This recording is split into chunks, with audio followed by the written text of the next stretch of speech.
So, Charlemagne. You probably know him as the Father of Europe, a title that sounds nice and respectable, like he knitted the continent together over tea. The reality is a bit messier. For starters, the man was famously tall, maybe 6'4", a giant for the 8th century. He had a simple to-do list. 1. Unite all the Frankish tribes under his name. 2. Expand the kingdom until it bumped into something he couldn't conquer. And 3, the big one, make absolutely certain everyone in that kingdom was a Christian. Not just any Christian, but his specific, state-approved Roman Catholic flavor of Christian.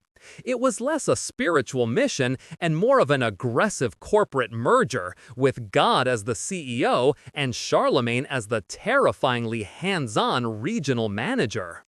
To the northeast of Charlemagne's expanding enterprise lived the Saxons. Think of them as the fiercely independent neighbors who refused to join the Homeowners Association. They were a collection of tribes living in what is now northern Germany, deeply pagan and perfectly happy with their sacred groves and sky gods, thank you very much. Their most revered site was the Irminsul, a massive, sacred pillar, sort of a spiritual center of the universe for them. The Saxons weren't just a different religion, they were a different way of life, one that involved a lot of raiding and a complete lack of interest in Frankish bureaucracy. For an obsessive organizer like Charlemagne, this wasn't just a political problem, it was an intolerable, chaotic mess on his perfectly manicured border. What followed was the Saxon Wars, which is a polite way of describing a 32-year cycle of invasion, subjugation, broken oaths, and rebellion. It started in 772. Charlemagne would march his formidable army into Saxony, burn a few villages, accept a few forced baptisms, and declare victory. He'd take a bunch of Saxon nobles as hostages to ensure their good behavior, and then he'd leave. The moment his army was over the horizon, the Saxons would promptly go back to their old ways, probably melting down the baptismal fonts to forge new spearheads. This happened again and again. It was the medieval equivalent of repeatedly hitting snooze on an alarm clock that, every 9 minutes, tries to burn your house down. In his very first campaign, Charlemagne decided to make a statement. He marched straight to the Irminsul, the sacred heart of the Saxon people, and had his men chop it down. They looted its treasures and completely obliterated the shrine. This wasn't just a military objective, it was cultural and spiritual vandalism on an epic scale. The message was clear: your gods are made of wood and gold, and my god has a bigger army. For the Saxons, this was the ultimate sacrilege. It transformed the conflict from a series of border disputes into a holy war. Charlemagne had hoped to terrify them into submission. Instead, he just made them really, really angry. After a decade of this back and forth, Charlemagne got tired of playing nice. Around 785, he issued the Capitulatio de Partibus Saxoniae, which is a fancy Latin name for the most brutal HR policy ever written. This document basically made being a pagan Saxon illegal on pain of death. Refuse to be baptized? Death. Cremate your dead according to your ancestral customs instead of burying them in a Christian cemetery? Death. Eat meat during Lent, even if you're starving? You get the idea.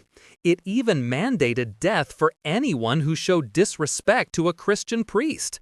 It was a simple, elegant solution.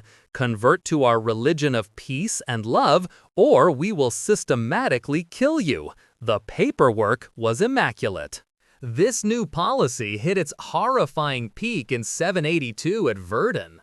Following a major Saxon uprising that wiped out a Frankish army, a furious Charlemagne marched in and demanded the surrender of the rebels. According to the Royal Frankish Annals, his own court's record, the Saxons handed over 4,500 men. Charlemagne then had every single one of them beheaded in a single day on the banks of the Aller River. Now, some historians debate the number. Maybe it was an exaggeration, maybe it means something else. But even if it was a tenth of that number, it was a state-sponsored mass execution designed to terrorize an entire population. It's a stark reminder that spreading the gospel can sometimes look a lot like a war crime. The main figure of the Saxon resistance was a noble named Witikind.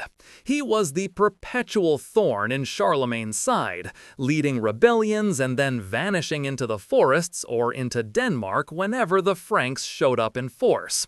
For years, he was the symbol of Saxon defiance. But after Verdun, the writing was on the wall. The resistance was being systematically crushed.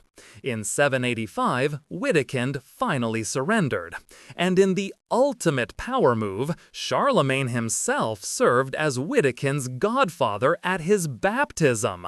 Imagine that. The man who ordered your people slaughtered now wants to welcome you into the faith with a nice pat on the head. It was a masterstroke of political theater, a clear signal that the war on the Saxon gods was officially over. Francia had won.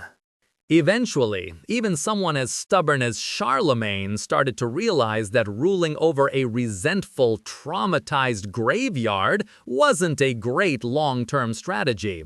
Some of his more thoughtful advisors, like the English scholar Alcuin of York, began gently suggesting that maybe you can't force faith into people at sword point.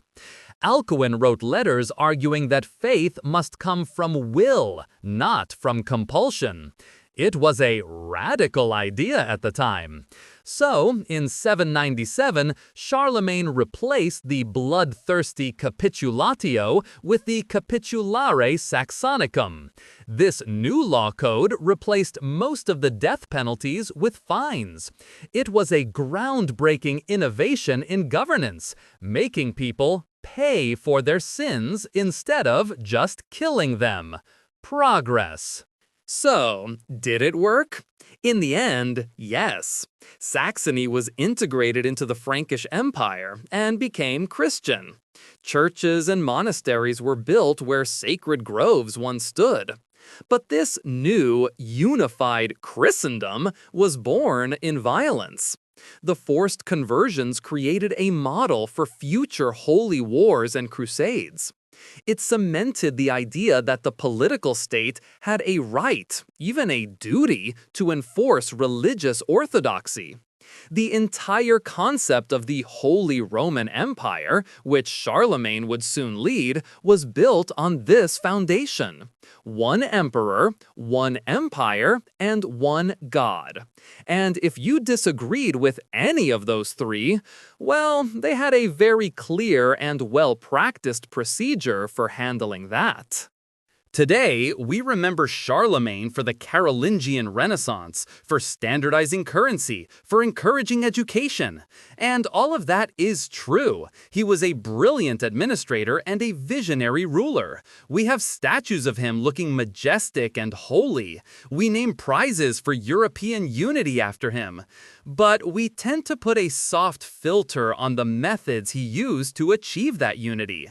The father of Europe thing sounds a lot less warm and fuzzy when you remember he behaved like a domineering parent who grounded an entire people for 30 years, and whose idea of discipline was, at times, genocidal.